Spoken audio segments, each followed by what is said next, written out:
Well, guys, I hate to break the news to you, but this is a match that we're almost guaranteed to lose against Al-Wasl. I don't really see us doing very well here in this away match. We've lost two in a row, no wins out of our first three matches.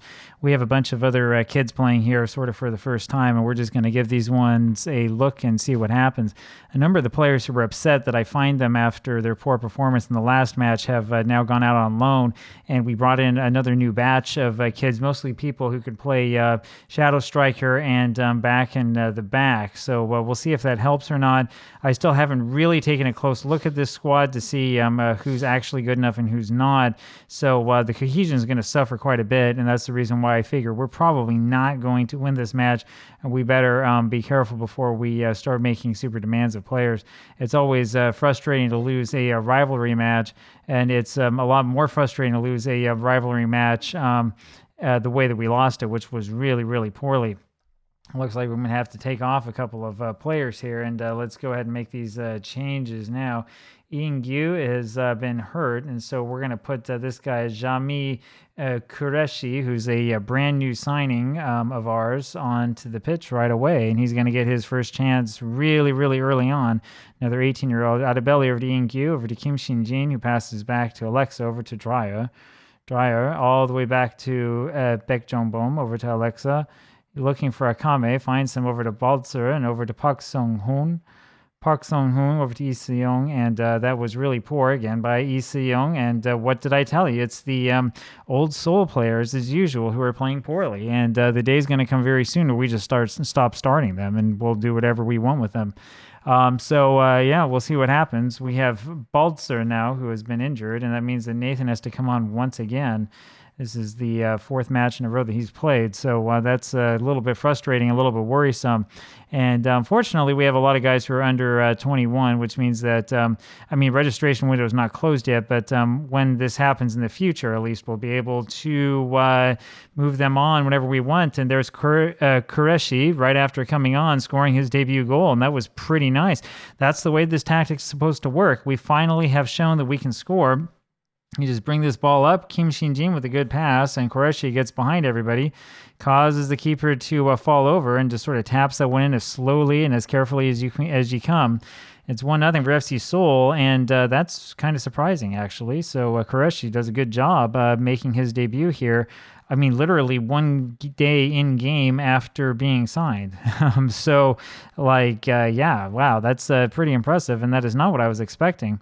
We are winning 1-0, and I think we're about to give up the goal here. We did not, though. Fortunately, Adebelli was able to win that. Kim Shin-jin knocks this backwards a little bit further. That was a really poor effort by Kim Shin-jin. And I hate to say it, but this FC Seoul team is turning from a Korea/Asian focus team into a Globetrotters type team as we try to figure out players who are going to fit into this system. Dreyer is going to come off. We're going to put Nukuka back on since he's having a poor match. And let's see. Trying to think of who else we want to bring off. Akame is probably going to come off, and might as well. We'll put Lanari on up front and to see how he does. And then we'll give the rest of these guys a little bit of time and see what they can do. So 1-0 FC Seoul with this lead. And, a win or two here, and we could get this season completely turned around. Of course, we don't want to be too hasty here because there's a lot that we haven't quite done yet, and there's really a lot for us to a lot waiting for us ahead of us if we have any sort of plans on doing anything this season. Baek Jong-bom ends up grabbing that ball, and we'll throw this out, I think, over to the side to one of these three defenders. He finds Alexa up to Park Sung-hoon. Park Sung-hoon to Nathan, over to Lanari. Lanari finds Lee Se-young, and he's got a couple men, and there's Kim Shin-jin, who explodes on that one, and unfortunately he had the goal right in front of him, couldn't find it. That was really, really good movement, though, and that's the thing that I'm sort of looking for here. I like to see these guys playing like this and getting this type of position. Kim Shin-jin was probably offside as well, so it doesn't really matter that he exploded poorly on that shot. That's kind of what we want to see. That's more of what I was expecting than what we've seen in recent matches. Alexa over to Nathan, over to Park Sung-hoon. Park Sung-hoon is about to come off, and that was a poor pass. That's the reason why. And we gave them sort of a golden chance, and fortunately they did not capitalize on it. It's going to be Simte who's going to come on, so a Turkish player. I don't know if he's actually Turkish or if he's from Austria or from Germany or someplace like that. We have Park Sung-hoon here with a really, really poor pass. You can see what he's trying to do, but he just doesn't do it very well. And it's going to take a little while, right? Some of these older players have to remember that we ended up getting rid of Na Sang-ho. And I think that's part of the problem that they're having, which is the change in captains all of a sudden. Valakari over to Nathan, who takes a shot from way out there. That was a little bit ill-advised. I don't think that he needed to do that. I'm not sure if he's trying to show off his skills or what. I just realized we have made all 5 substitutions, so there's not going to be much more that we can do. We're kind of stuck with the guys that we have. Here's Baek Jong-bom here to pass over to Nikuka. Knocks that forward for Nathan. That's a really, really poor pass. I'm pretty sure I told these guys that we need shorter passing. I'm not sure what that was. And anyway, we're in a lot of trouble as a result of that. Alexa, fortunately, is able to intercept the cross over to Baek Jong-bom, and he's looking for Kim Shin-jin, who loses it. You could see him lose it there, and then he was way behind. I mean, it's okay, because we give up possession far in their territory, so it could be worse. Out of belly, trying to jump for a ball that's about, I don't know, like 10 meters in front of him. I'm not quite sure what that was supposed to be, so that didn't quite work either. We got about 10 minutes left in this match. The big question is whether we can hold on or not. It would be nice if we could get the ball back and if we could attack. Simte does a good job over to Kim Shin-jin, who doesn't get it, and I'm telling you, it's the Korean players that we have that are the problem. Alexa is able to win this one almost off the goal line. And this is headed back up again. So we're doing a good job. We're doing a good job of preventing them from getting one over on us, and that's the end of that highlight. Simte does an excellent, excellent job here. That's exactly what we want to see. We would like to see more of that, and allowing Chancellor to go back is a problem, but we were able to recover in time, and we just have to hold on for a couple more minutes. Nathan trying to win this ball off does not do a very good job of it. He already has a yellow card. Looking down there at Guangzhou, who are cementing their position in last place again this season. That's the same thing that happened in the earlier attempt at the save, and that's just the way that it is. Chancellor has scored, and I think the question is whether he's offside or not. I don't think that he was. That would be kind of a ticky-tacky call. Now, they've awarded the goal. I would be really, really surprised if this were given for offside, because it's not really even that close. I mean, we have a guy who's back. We had actually, I think, a couple of guys who were back behind him. That was just a poor job by our defense. We're guarding a lot of guys on the sides instead of guarding people in the middle. You can see this right here. I mean, he's just standing there all alone because we have guys running in from behind. I'm not quite sure what position they were in or what they thought they were doing.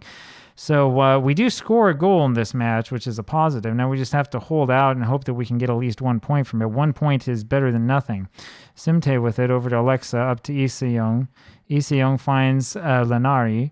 Lenari waits with it over to Lee Se-young, over to Nathan, and doesn't find him. Alexa, however, does win this in the air. And unfortunately, once again, it's just as it seems, it's the Korean players who are playing very, very poorly and who are not hustling and who are not running after the ball. Baek Jong-bom over to Simte. Simte finds Nathan over to Valakari, and he's looking for Kim Shin-jin, who actually has it this time. It's the first time we've seen him get a pass. And then he loses the next pass that comes to him. So he does something good and follows it up by doing something really bad. Baek Jong-bom is able to grab that one. That was a shot that was deflected, and so we have weathered yet another storm. But they have the ball again with about a minute and a half left, and so if they score here, it's lights out for us. And here they come. It's Fabio Lima. And that was a really, really good save. That was an excellent save, and Baek Jong-bom really should be the player of the match for that one.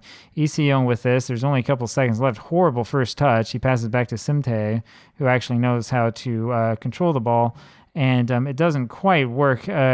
Karashi is trying to grab that one, and he had the ball almost in his grasp, but just not quite. It's Ali Saleh here with the attempt. No, Simte wins it off of him, and I'm not quite sure what happened with our shadow striker there, who looked at the ball and just gave up on it. And he should, at the very least, look at where the opponent is. That might give you a clue. And that's going to be the end of that highlight. So we're able to make it out of this on time. And here's another look at that really, really good save. it was Baekjeon Boom who was standing just in the perfect place. And that's all I can say about it. It doesn't go over the line, as you can see there. And so, I mean, he just did a good job of keeping that one off. I'm not sure we're looking at goal line technology since it wasn't particularly close. Valakari has the ball taken away from him, and we got to wonder where this whistle is. Simtae knocks this forward, and there is the final whistle. So this is not a defeat for us. It's a draw, which is as good as a victory. We had a 0.97 XG, which means we're moving up in the world. We were not expecting to win this match by any stretch, and we probably could have. This, I think, was actually a pretty good sign. Now we just need to get that cohesion up again. So there you have it. I will talk with you again tomorrow. Bye-bye.